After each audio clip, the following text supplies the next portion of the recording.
We usually refer to day three in tests as the moving day, but day three at Port of Spain had moved very little.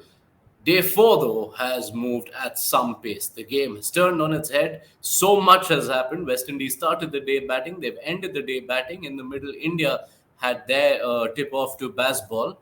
And so much has happened, Deep Dasgupta, as I welcome you on ESPN Cricinfo Match Day. That after that thoroughly sleep-inducing Saturday, this was a splendidly refreshing Sunday, wasn't it?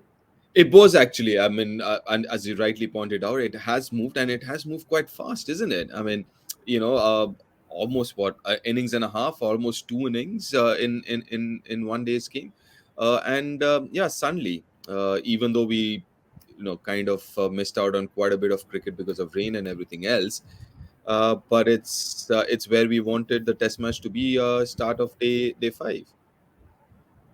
Yes, and this despite the fact that even today we saw at least a good 25 overs Yeah. lost to intermittent spells of rain. That didn't stop all this movement. So that gives us, for a change, a lot to unpack. Let's take it one by one. It began with Mohammad Siraj's sensational burst at the top of the morning. West Indies had done that hard work, but 4 for 12 in less than 4 overs, which meant West Indies were bowled out inside the first 8 overs of the fourth morning. His second test five for.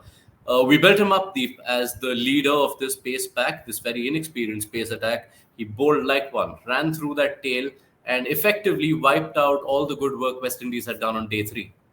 Absolutely, yes, and also the skills that he showed, with the outswinger, the wobble seam, and everything else. And listen, it's a different thing when one of the four seamers or one of three seamers, uh, but just to, I mean, lead the pace attack. I thought the pressure was obviously on them with the second new ball, especially him being the senior most pace bowler in that attack. But he led that pace attack really well. And as you mentioned, I mean, the second new ball, it was very crucial because obviously forecast of rain and everything else, and that spell, if India does go on to win this Test match, would be extremely crucial. That spell.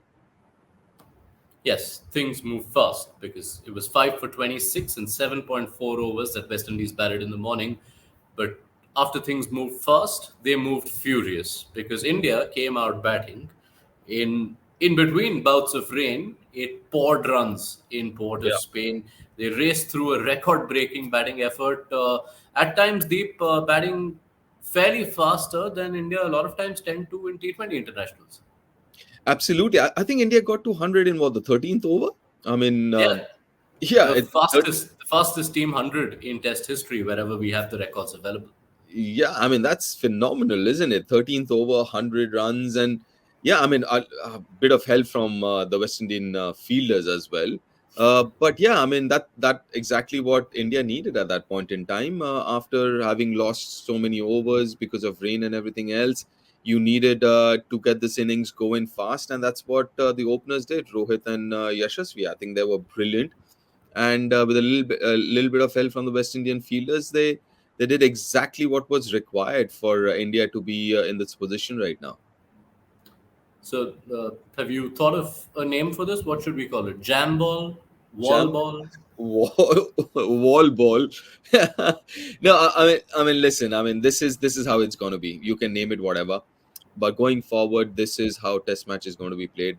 Not as furious as this, not getting 100 in the 13th over. But listen, the next generation, this is how they play their cricket. So I think so-called baseball and everything will be extremely common going forward in Test match cricket. Yes, and the exhibit obviously came right from the start. Fourth or fifth ball of the innings, Yashasvi Jaiswal drive over cover for six. And We've spoken enough about him. He's made a lot of runs. Good to see this version of him in tests. But I want to talk a bit about the other left-hander because today we saw a 25-year-old left-handed wicket-keeper batter going crazy. Did it yeah. remind you of someone? Oh, absolutely yes, absolutely yes. And listen, this was actually tailor made for someone like Ishan Kishan to come out and bat the way he does, bat the way that we know that he can. The whole, I mean, everything kind of was kind of tailor made. The start that India got, the platform that he had when he came out to bat, the requirement. as far as the Indian team or the dressing room needed at that point in time.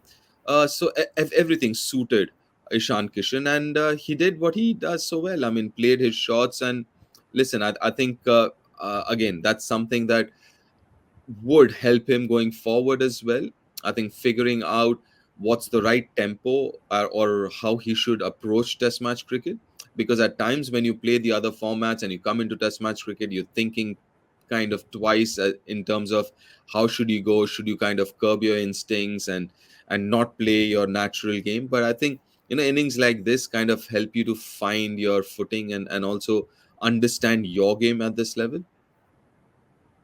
Yeah, and while of course he can't plausibly play this kind of innings most of the time in Test Yes. cricket, and there will be other challenges where he'll have to grind out Test innings, is this manner of batting or the fact that he can play this type of innings a vindication of the team's call to decide in this new cycle to go with him over KS Bharat? Completely agree. Because I think that's one of the main reasons why he was got into the playing 11 is obviously apart from keeping is the way he bats. And at number 5, 6, uh, even though he batted higher up the order in this innings, but that's the kind of play you'd want. To take the game away from the opposition. We've seen Rishabh do that so many times the last few years, and that's the kind of template going forward as well, isn't it? At number 5, 6, 7, you need players like Ishan Kishan, because again, if you look at where Ishan Kishan would ideally bat, which would be a little lower down the order, chances are he would be batting with a batter, and then it would be predominantly either all rounders or bowlers. So that's where you need someone with his skill set to get those runs and quick runs. Yes, and I got a zoomed in photo of his bat, and it is an SG RP17 edition, so which we obviously know is a reference to Rishabh Pant. And it was Pant-esque in that he was also hitting sixes with one hand going off the bat. So That's something that was surprising, isn't it? He hit, at least hit 2 6s, one-handed sixes, which obviously we know Rishabh pulling it off ever so frequently. But to see that, I really haven't seen Ishan Kishan pull that off. I believe he spent some time before the series at NCA with Rishabh, who's undergoing his rehab. I don't know. Maybe he's picked up a few things from Rishabh. yeah, about time, given how much time they've spent together all these years, growing up True, the true. age ranks together. So yeah, Ishan Kishan, his first Test half century, one you'll remember for a long time, coming of just 33 balls and instrumental in India's jam ball effort of 181 runs in 24 overs. That allowed that they were able to set West Indies a target of 365 with a maximum possible of above 120 odd overs if rain permits it. We've seen 32 overs of West Indian batting in the second innings, Deep. Two wickets, both to Ashwin. How do you see the final day playing out? Well, obviously, as we've seen in the first innings as well, with the top order, there was a lot more resistance. There was a lot more fight that we've seen from them, and even in this innings, we've seen that. We've seen that with this current pair as well. And but the issue with them is if